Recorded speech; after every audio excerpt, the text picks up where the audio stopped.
They say hotels are temporary. You check in, sleep, and move on. But what if something checks in with you? A shadow that doesn't leave when the lights come on. A knock at the door when no one should be there. These aren't ghost stories. They're worse. At the edge of midnight, when the veil thins and the signal distorts, you'll hear them. Stories.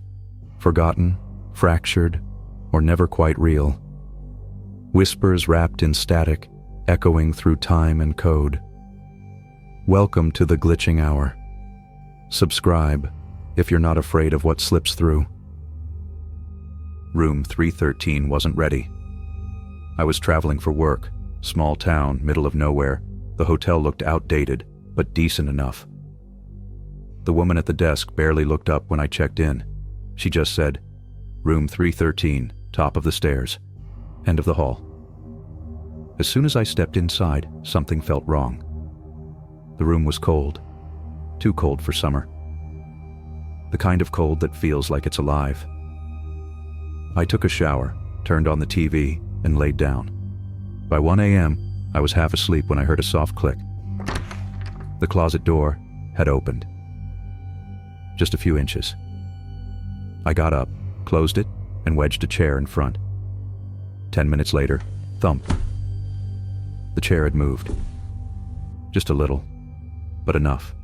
I grabbed my bag and went to the front desk. I asked to switch rooms.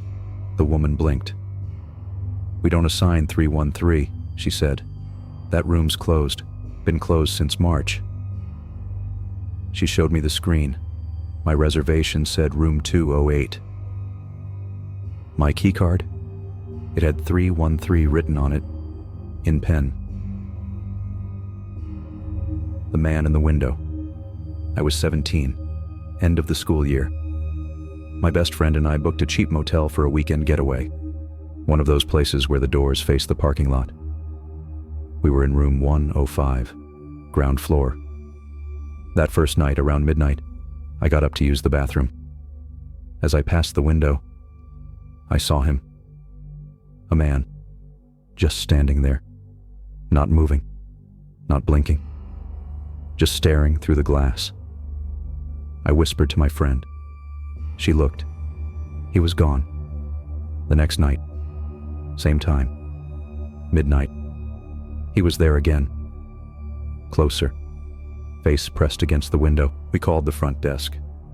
They said no one matching that description was staying there. No occupied rooms near ours. We asked to check the cameras.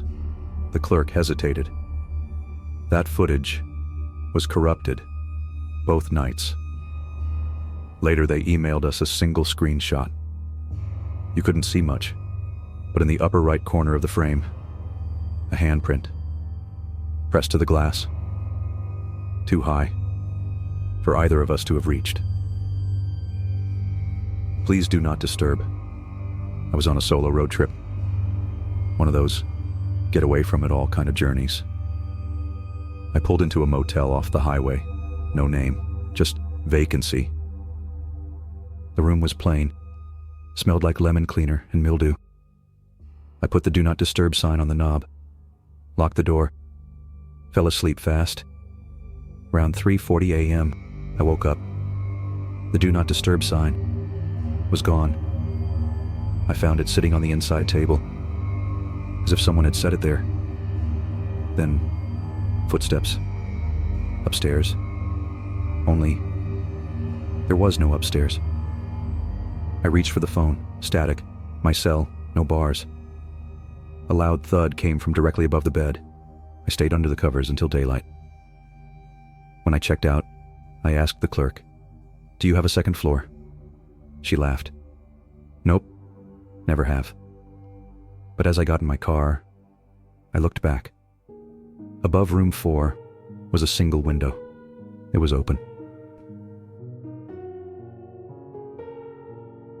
A hotel room is supposed to be temporary, just 4 walls, a bed, a lock, but sometimes something gets in, and it doesn't want you to leave.